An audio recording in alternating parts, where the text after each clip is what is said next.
The CEO of Starbucks, Harold Schultz, declared that the unionizing currently taking place within the company is actively harming the customers' experiences with the brand, which is just blatantly false. To illustrate why, consider the story of C.R. Perkins, a former employee who recently sued Starbucks for employment discrimination. Perkins is a Jewish black man who scored highly on employee evaluations while working at Starbucks, leading to him receiving 6 merit-based pay raises.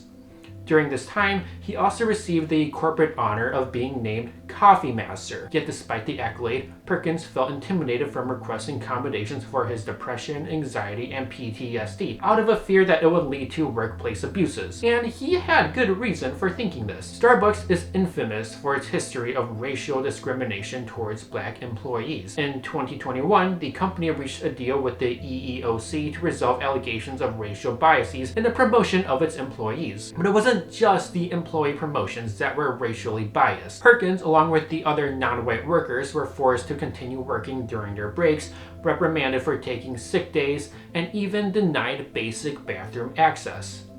The white employees, on the other hand, were allowed to rest during their federally mandated breaks. They weren't yelled at for taking sick days, and this may come off as a shocker, but they were allowed to pee and poop when nature called. In other words, the white Starbucks employees were treated better than the non-white Starbucks employees.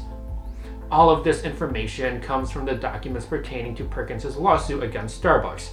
And if you read other lawsuits filed against companies like Starbucks, you'll see that stories like Perkins's are actually quite common. Howard Schultz's statement that unions impede the expectations of customers completely goes against common sense reasonings, because you know what else ruins the coffee buying experience at Starbucks? When the barista messes up the espresso because he's exhausted from working nonstop with no breaks. When the barista coughs into your latte because he's forced to go to work despite being sick with the flu. And when the baristas taking your orders are doing so while literally pooping their pants because they aren't allowed to take bathroom breaks. That is what truly ruins the Starbucks experience, which is why, contrary to Howard Schultz's beliefs, it is actually beneficial for both the customers and the Starbucks workers if they were able to organize and take back some of their lost power. So drop a like on this video, share it, follow the channel, and visit the National Labor Relations Board's website at nlrb.gov to see how it's done.